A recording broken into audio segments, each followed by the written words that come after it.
the example I like to say is, hey, is two a lot? And you're, well, I don't know. Well, if it's $2, no, but if it's two Nobel Prizes, then yes, it's a lot. Yeah. You don't know. And so that's the example I give about domain knowledge. You have to have that to be a good analyst too. That is so, yes. There's one thing I value, it's real talk. I'm super excited to have you on Real Talk, Derek Camp, because I heard you on a Real Talk. It was a podcast you did. I got to go pull that podcast out. And I just thought, this man's approach to data analytics, I wish everybody was listening to him. I really thought, like, your process and how you questioned and how you pulled, and then what you, like, I just loved everything about it. So I'm super excited to have you here, and you are local. I would say local magic in the Magic City. And so it's exciting to have you here. Give me the Derek Camp. What are you? Who are you? Tell everybody about you. Well, first of all, thanks for having me on. I very much appreciate it. My name's Derek Camp. I am the supply chain manager for Fenwick Food Group. Okay. Fenwick owns Wickles, Pickles, and Moore's Marinade. And so we are here in Birmingham. I've been here for about 6 months. And so I work a lot with supply chain, but I'm also building up the data side of the company. And for the previous 11 and a half years, I worked at another CPG company here in Birmingham. You might have heard of them. Okay. Awesome. So I worked in analytics for sales and marketing and operations, going through logistics, supply chain, quality, maintenance, production, just doing analytics for a bunch of different areas. Data. There's so much data in manufacturing, distribution, supply chain. I mean, there's so much data. It's an explosive amount of data, and it takes diligence and care to get it all in an order where you can actually make it actionable and do something with it across your organization. So I love Wickles, Pickles. I don't want to eat a deviled egg without Wickles relish. I have a brother that if I don't bring him, and I don't even know what it's called, but it's red. It's a sandwich spread. If I don't bring him, the red spread. If I don't bring him that, he's like, why didn't you bring me the Wickles? And I don't know that I'd ever made the correlation with Moore's, but I feel like I grew up eating that on every hamburger or a piece of meat that was ever, is either Dale's or Moore's or both. I don't know which one, but yeah. Love Wickles, Pickles. Do they make a chow chow? No, closest thing would be a relish. The relish. Okay. Yeah. Okay. My son has discovered that he loves that. And I'm thinking, okay, Wickles has got to have something that can serve this purpose for him on the things that he wants to eat. I mean, we have an innovation team, so who knows? It may come up with that one day. I love it.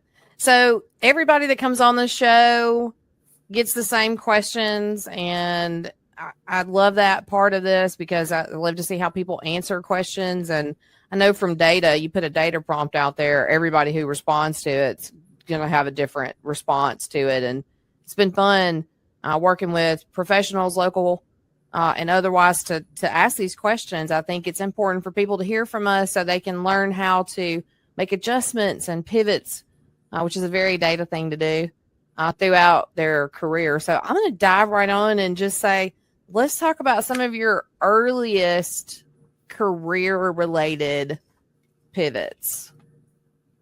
And kind of funny you asked that question. I feel like my whole career is a pivot. Okay.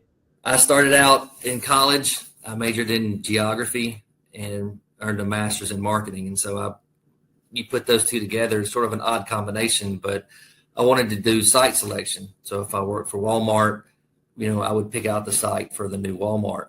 Okay.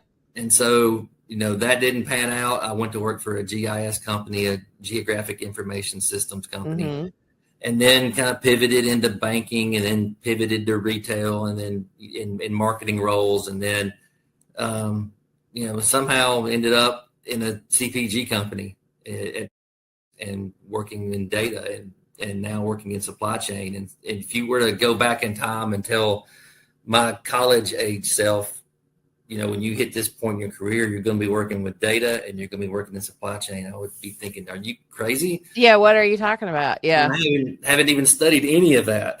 And just working through and getting exposure. I guess for me, as I always like to learn things, and if something piques my interest, maybe we'll start going down that path. And so whenever somebody asks me, what do you see yourself doing in 5 years? It's always sort of a hard question to answer in terms of, I want to be doing this and I want to be doing this. I mean, ultimately, what I'm doing now, I would like to progress in it, but it's really my answer is I just want to be moving forward. I love that. Whether it's, hey, you're moving up to a director or VP level, or hey, we see you're doing well in this job, and we're going to move you over into this role because the company needs somebody in this role, and we think you would do well at it, and it opens up a whole new avenue. So just be moving forward is sort of the approach I've taken. Okay, I like how you said your career has been a lot of nothing but pivots, very much. Data and otherwise. So that's pretty awesome. So I went to school for public relations and marketing. So there's that. I understand. Yeah. Tech was not on my radar. When I was coming up, it was like, you could be a school teacher, you could be a nurse. And I'm like, wait, what? I don't want to do any of that. And I moved to Birmingham and stumbled into tech. Yeah. Right. So and do you consider yourself technical? I guess is my very first question. Do you consider yourself a technical person, and have you always wanted to work in a technical realm? That seems maybe like a crazy question to ask, but I mean, I guess it's all relative. I know people who are, really heavy into machine learning and AI, and I am not that technical. And so if you were to look at it through that lens, I would say, no, I'm not technical. But when I meet with my boss and he's like, okay, you have this technical skill about getting data together and doing that, which I don't want to do. That's why we brought you on board. And through that lens, I guess you could say I am technical, but you're crazy. Yeah. You're definitely technical. Yeah. So I guess it depends on who's asking the question and what reference. I totally get that. I get that. I'm probably more technical than some and less technical than others. I think you're just the right type, right? You've got that business process, that professional acumen, and then you've got that technical. You probably serve as an amazing liaison between a pure non-technical and a heavy technical. I'd like to think so. Yeah. I'd like to think so. And that's sort of where you can be really good at data, but it's how you communicate it. Oh, that's where that comes in. Because you can have all the data in the world and it can have all the insights in the world, but you can't communicate it properly to get the insight across to take the action. Then it's way harder to get that done. Yeah. Yeah. So sometimes I encounter people, they want to do advanced data analysis. They want to grow up and be data scientists, and I get all that. That's fine. There's far more need in our businesses than that, though. We don't need hundreds of data scientists and hundreds of machine learning professionals, but we do need most of our business people practicing solid data analysis in the workplace. Yeah. And we have to have that data engineering function that puts these data sets together for folks. Yeah, I was speaking to another group and just told them that when you hear data, I want to work in data. There are many different areas you can do. You could be a data engineer. You could be a data scientist, and go into machine learning, or you could be an analyst and go through the data and find the insights. And so it's really where each individual person, kind of where their skill set and where they want to go. There's natural. not one data job that fits everybody. That's right. That's right. Which makes it exceptionally hard for organizations. Right. Yeah, because if somebody's trying to hire one person to do multiple data jobs, it takes different skill sets, and I don't want to stereotype anybody, but it's also different personalities to a degree. Yeah. Yeah. Well, when you're a person, which I think we were a little bit similar, like you got enough technical, you got enough professional, you could probably solve a lot of problems in a lot of different ways for people. And then you become the Swiss Army knife.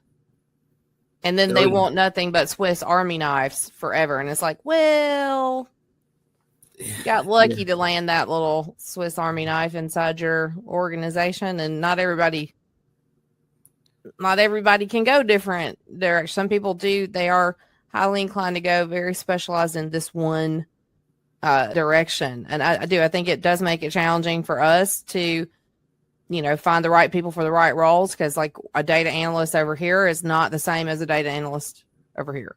Oh, 100%. I've seen different jobs posting where, they have really high criteria and really high level needs for a data analyst. And then you go to another job posting, a data analyst, and it's, hey, we just want you to look through data.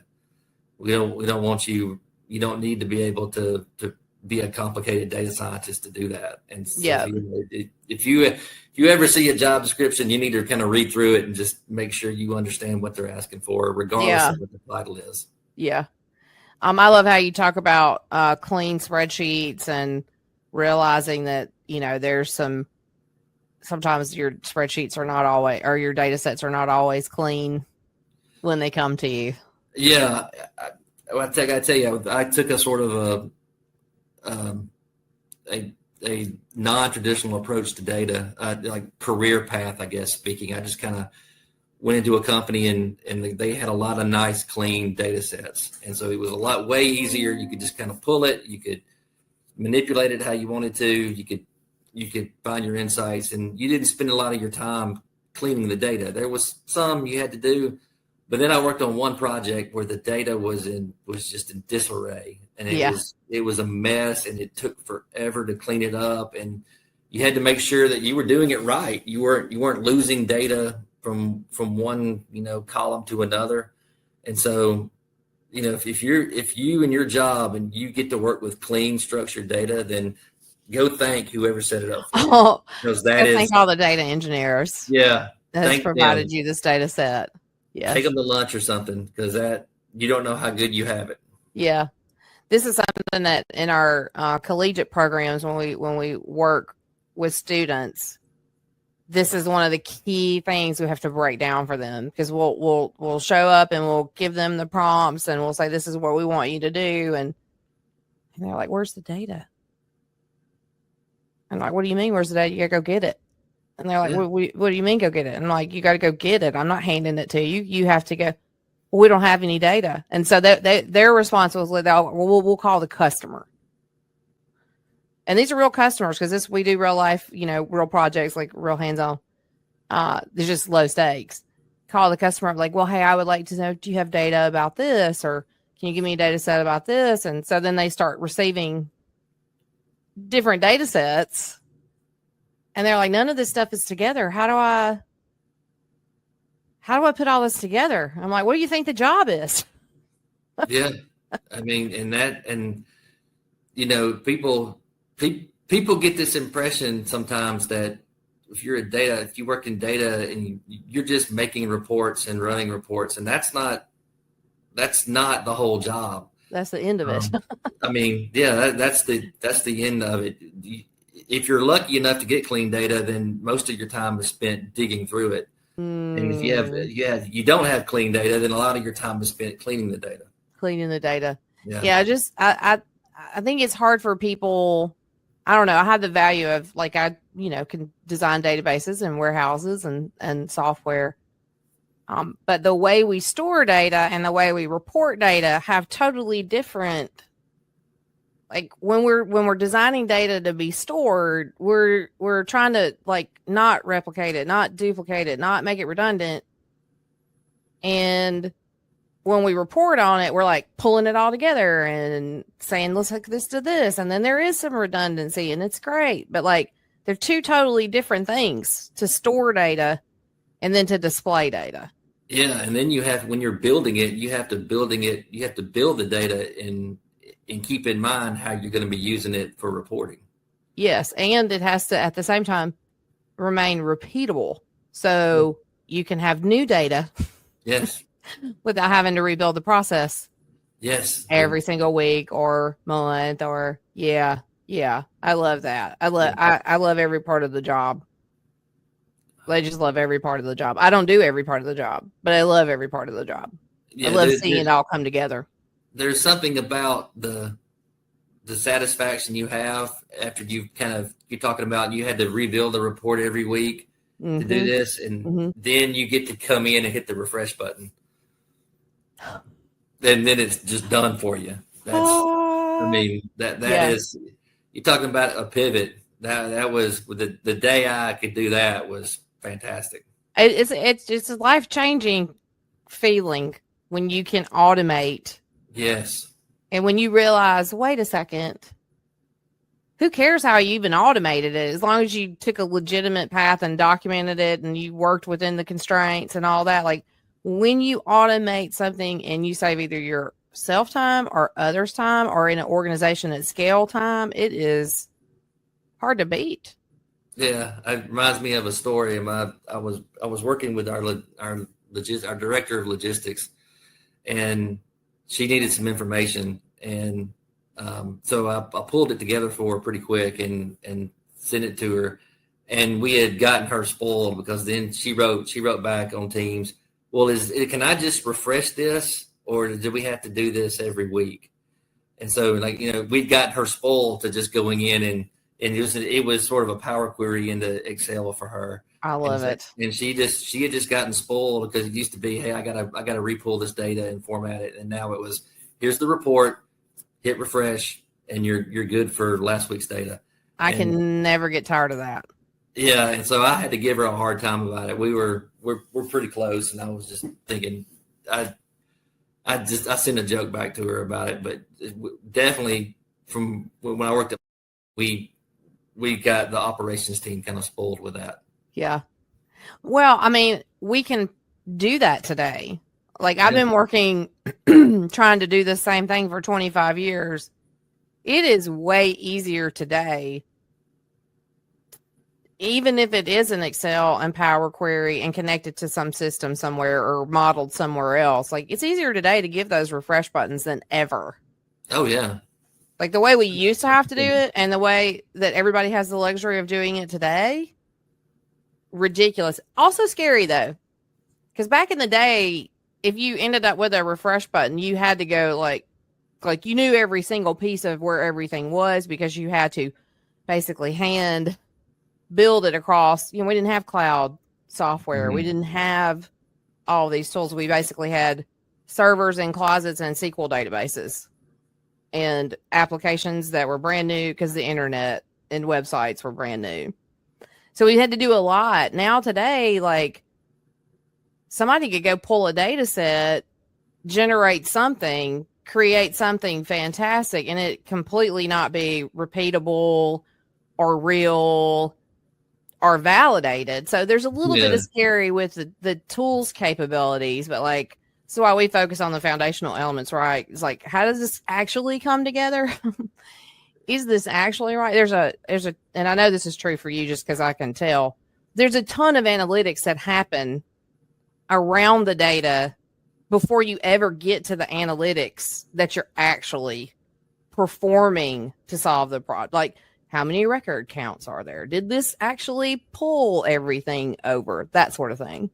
Oh yeah, 100%. I mean, just the verification of the data before you hand it off. I mean, did you pull from the right table? Did somebody, we stopped updating this table and now it's in this table. Well, you didn't tell us that. So we've been pulling from this table. Yeah.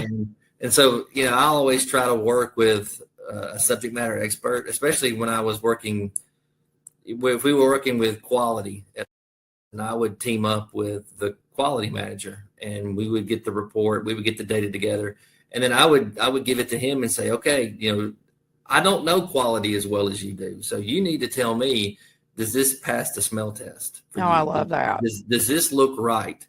And he would say yes or no, and it's like, okay, something's wrong. We need to go back in and figure out where the problem is and where we're pulling the data from. Because when was between us two, it wasn't a big deal, but we had to get that there was an error that we caught. But when he started presenting it to higher levels, it had to be right. And so, yes. So I always tell anybody that's working in data, unless you are a complete domain knowledge expert on that area, always team up with a subject matter expert, because that's great advice. You bring sort of the technical data skills to pull the data and to format the data and to kind of, maybe put it in a Power BI, nice looking Power BI report.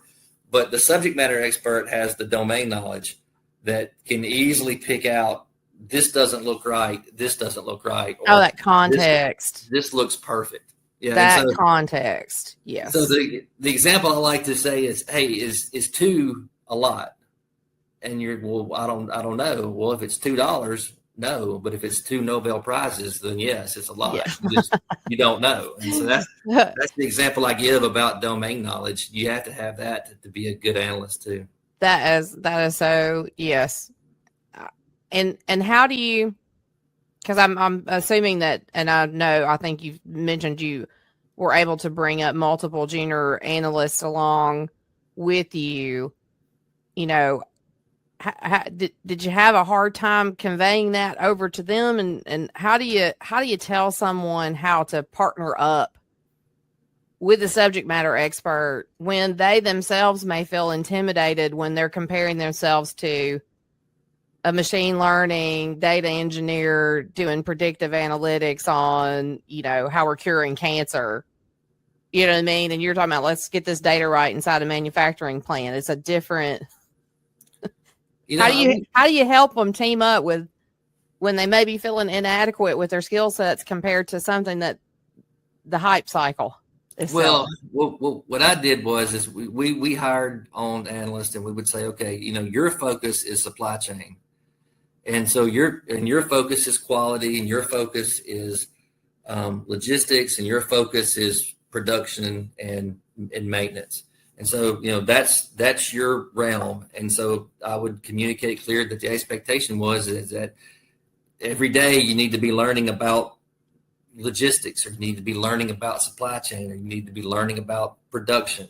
And now all that's going to do is build your knowledge. And then it was, okay, the expectation is you're going to have a one-on-one with your subject matter expert every week, and you're going to talk about the projects, and you're going to talk about what they need. And if they have a category review coming up with a carrier in logistics, then you sit down with them and you talk through what data do you want to pull and what data do you want to show.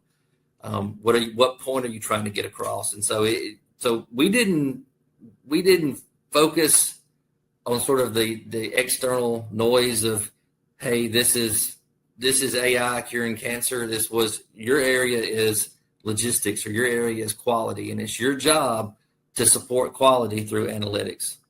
Derek, that's so good, man. I really appreciate that a lot. That is so good, because it is so hard. Like, sometimes I just wish people would settle down.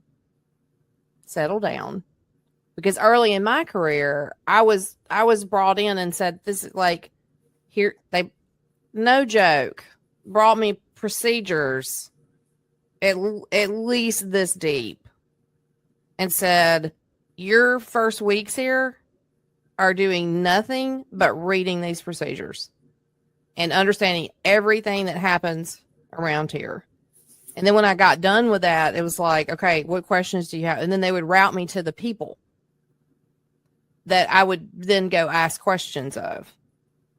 That was a great experience for me, because then it set me up for later in life when I would have to go, okay, looks like 20 of you are doing everything 20 different ways. And so let's go see all 20 ways to figure out why and figure out where we can get some consistency, and then taking that back to the leadership and going, okay, well, this one's doing it this way and this one's doing it this way. And which way is the right way? And can we do it this way? And trying to settle. But I had to spend so much time talking to people to understand what they understood before I could ever apply anything that I understood to it. So I think that's great advice. And we would have weekly meetings, our weekly huddles or whatever. And if somebody, I said, does anybody want to share anything? And so if somebody learned something new in Power BI or learned something new in Excel, then, everybody didn't have a problem of sharing their screen and saying, this is what I learned. And oh gosh, it was shared learning through that. And, we had people who were on different levels of skills. Yeah. But, and there's nothing wrong with being a data analyst and wanting to move into data science. It's just, you can't fast forward in 2 weeks from sort of breaking into the industry to becoming a data scientist. You've got to kind of work your way through, and really I kind of state it as you need to kind of start out with Excel and understand how Excel works.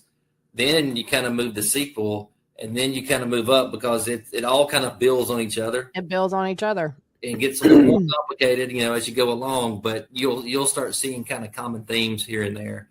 Yeah. But you can't jump off from I'm going to dip my toe in the water on Monday and then be a data scientist on Friday. You've got to be able to kind of make those progressions, and and that just takes time.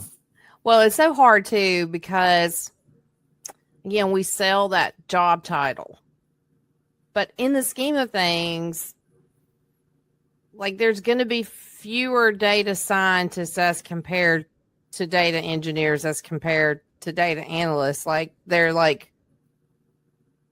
don't naturally just, you go from an analyst and now you're an engineer and now you're a data scientist. It's like you stay an analyst because you don't want to do stats or you're uninterested in coding and your brain doesn't tie data sets together.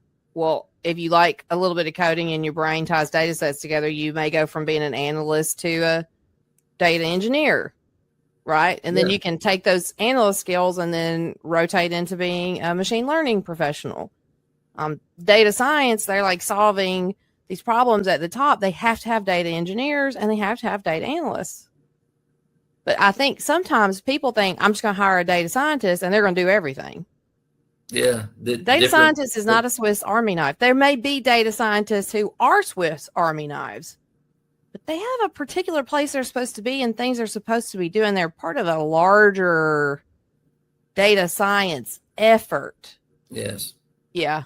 I just find that's really challenging for people to understand that. They just think I'm going to hire this one person. They're going to have all these accolades. They're going to have 30 million years of experience. They're going to know every software known to man. And then you're going to send them in and they're going to be dealing with spreadsheets.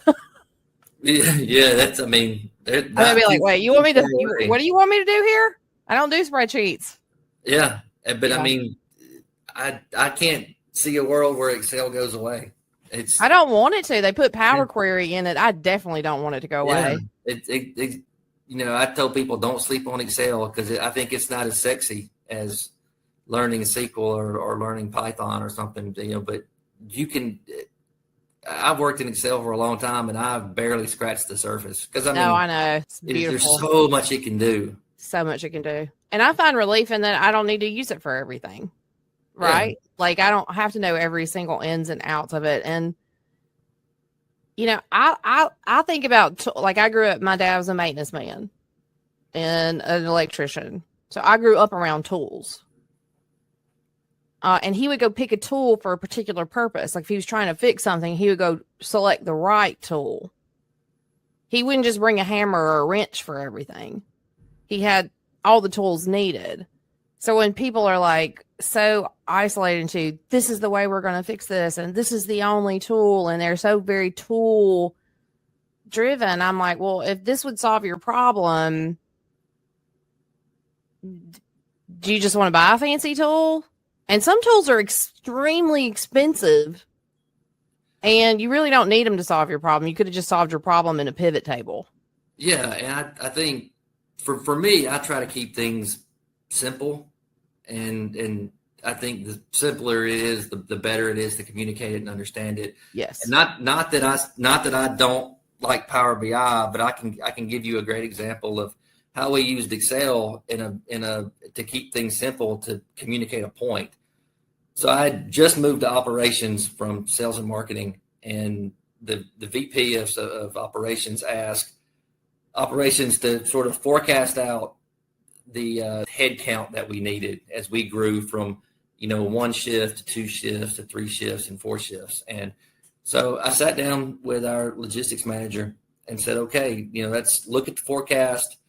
Let's plot it out in a table, weeks going this way and years going this way, and said, okay, when do we think we need to hire on another person to load cases in the warehouse? And at what point do we need to bring on a second shift, a third shift, and a fourth shift? And we just sort of built that out and used conditional formatting. So every time we could go sit, we kind of built it out, and then we went to sit in this meeting, and we presented first, and it was either 1 or 2 tabs, and it just showed, okay, when it goes from yellow to green, that's when we hire this next person.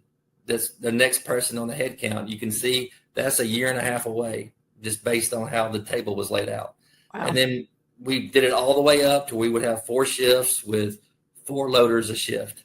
And we had it all color coded out. So it was very simple, but very easy to understand. Yeah. And then, so we did our presentation, and then engineering and plant manager all came up, and they had about 15 tabs that were so complex that, in my early days of operation, I didn't know what they were talking about. Yeah. And they went on and on about all this. And at the end of the meeting, the VP looked over at us and said, great job. Y'all are done. Thank you. And then went back and told them, y'all have got a lot of work to do. And they just made it overly complex and hard to understand. And we made it very simple in Excel, very easy to understand, and communicated it out. And we walked out of the meeting and we were like, oh, great, we're done. That's amazing.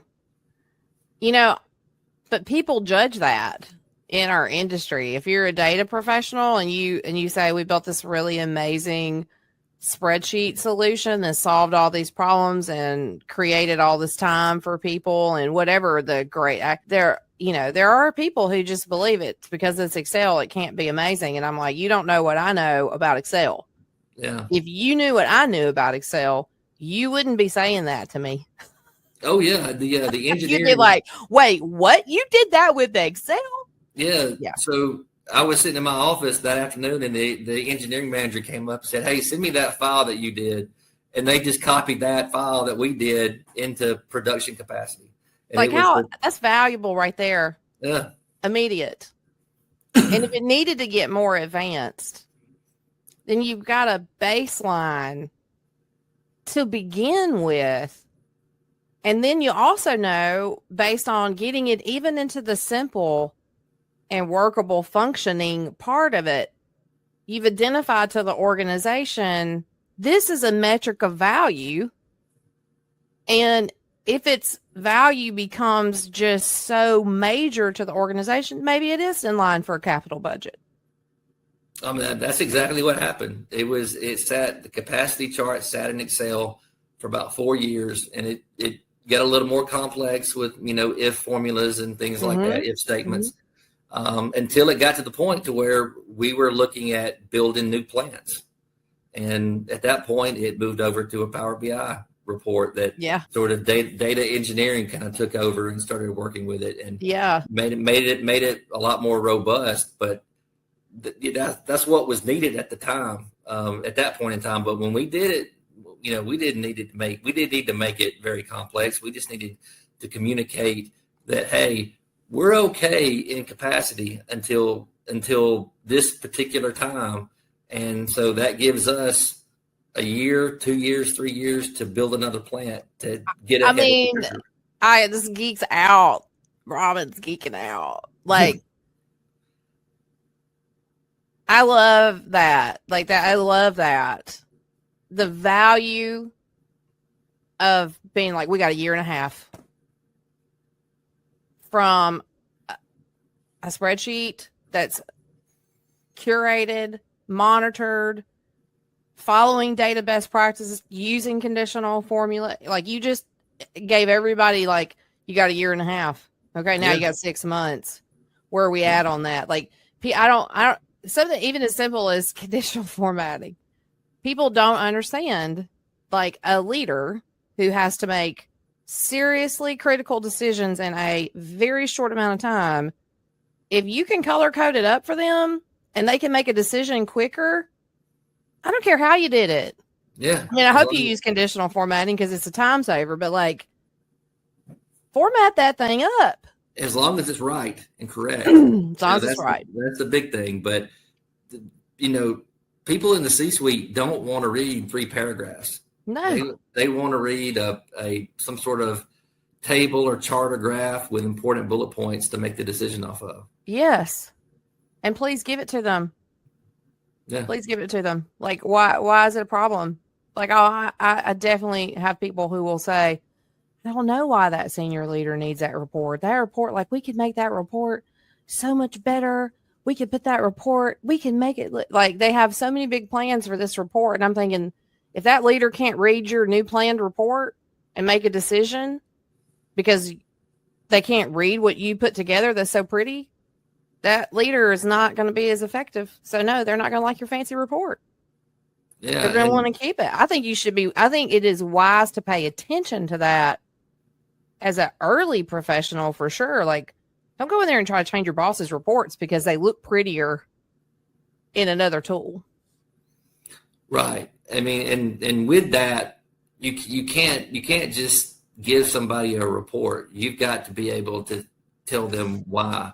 If you go in and say, hey, our OEE on our plant was down 10 points last week, the first question they're going to ask you is why? What happened? And so being able to think about, I'm handing in this report and it says on this KPI it's down. If you don't include the why, then it's just an extra frustrating step for the leader to come back and ask you, well, why? What are we doing? Right. How are we going to fix this? And and you could take it a step further. Okay. If it's because of X, what's the trend on this particular X? Yes. Or, is it the fourth shift overnight? Are they the ones that are driving it, or is it first shift, or is it a particular piece of equipment? I mean, and you may not have that answer right off the top of your head, or even through digging it, but that's sort of the first step you take is looking at it and go, okay, I see a problem. And then that's when you go grab, a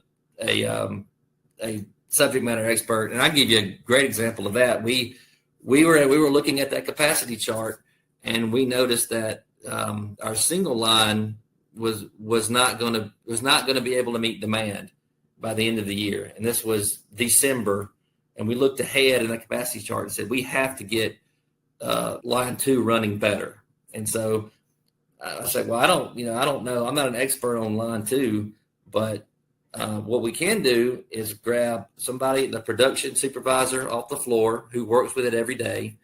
We grab the maintenance engineer who does all the maintenance planning for it, understands what needs to be done with each machine, the continuous improvement manager who does a lot of the training and sort of like how the plans to get better. And then the data analytics team, which was me and the ops analyst. And we all got in a room every week and went over data. And I love it.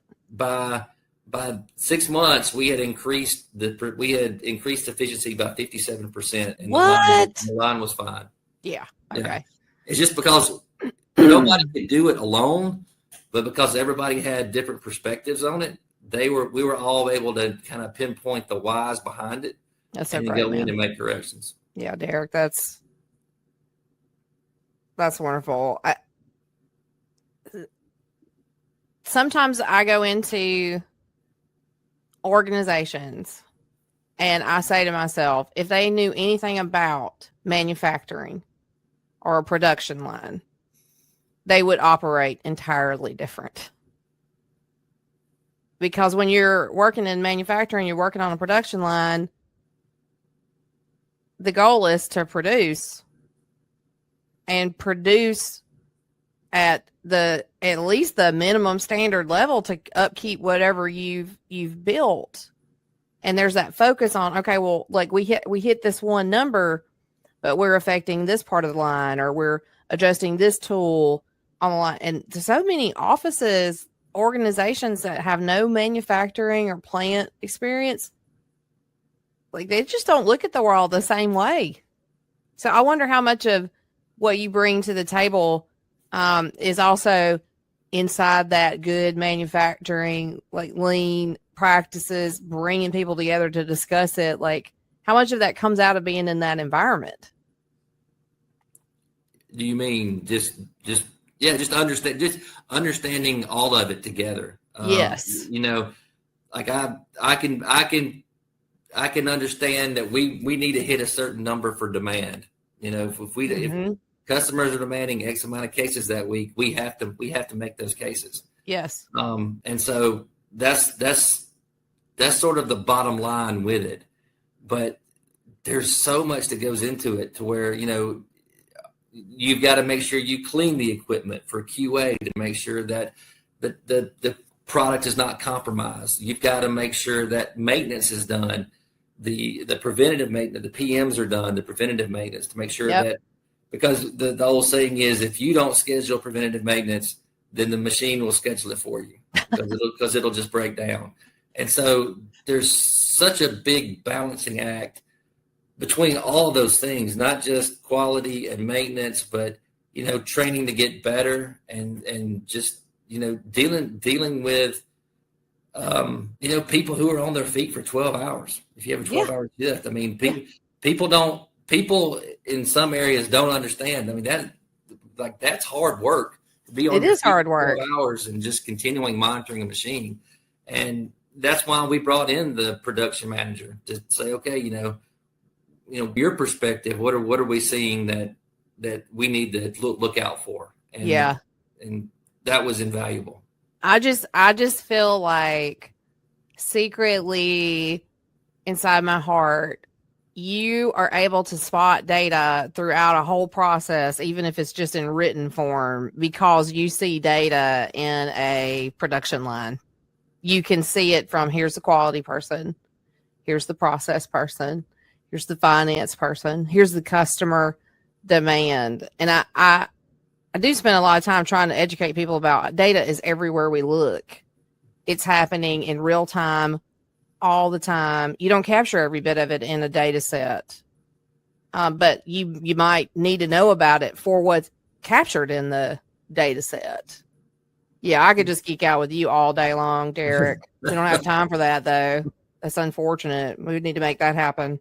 So every guest gets to choose a data point, guest choice. Like I'll give you all the same questions, but you get to choose your data point. And so, share with us Derek Camp's data point or points. I think you mentioned it before about automating reports and things like that. A lot of people do this, but I don't think a lot of people quite understand how you can use automation to your benefit, not only at work, but in life. Because I mean, we like to automate reports at work to make things faster, to skip the phase of gathering the data. You kind of go through that, but I've been in the parking lot of a Target probably once every 2 weeks for my wife. She will and say, "Hey, I've got a Target pickup." And so, she will get on her phone and she will do the order, and it will be, all I have to do is tell Target I'm coming, and then, hey, I'm ready, and they'll bring it out to me. So it kind of automates that whole grocery shopping process. Oh yeah, save a lot of time. A lot of times I will walk to get lunch. I will order my lunch on my phone, and it'll be ready when I get to the restaurant. My sandwich will be ready, and there's no wait time. There's no wait time. But you had your wait time on your walk over. Yeah. 5-10 minute walk at the most, and my sandwich is there waiting for me. So I automate skipping the line. I mean, there's so many things that you can automate. I mean, you can automate paying a bill. And so I think some people do a really good job taking advantage of that, and then others could do better. And so I think COVID pushed that along a lot. Yeah. When we were going through all that, but I look for anywhere you can automate anything. And then the second thing I've always been sort of conscious of is like, how much do you spend on lunch and coffees and things like that? And, I think people spend a way more than they think on going out to lunch every day. And yes. So, I mean, this may sound like I'm being a penny pincher, but what I do is I have a place I like to eat at. I eat lunch a lot, and I buy a gift card and I put X amount of money on it, and I say that's my budget for the month, and I order. You are data through and through, and I will tell you, I just made this little note. Your attention to those details shows me that you're a man who values time. Oh, yeah. And you could not be more perfectly suited to be in where you are, because that is a hallmark probably of how you perform so well, because you take it down to a personal level. Derek, you are amazing. Thank you for coming on my show today. Thanks for having me. I saw you on that podcast and I thought, I like that guy. I need to have that guy on my show. I like that guy. I think your approach is practical. I think it's going to work in every situation. And yeah, I really appreciate you taking the time, and I loved your data point and the fact that you value time like that. That's awesome. All right, guys, let's tell Derek bye. Derek, I'm going to definitely have to see you again. Anytime.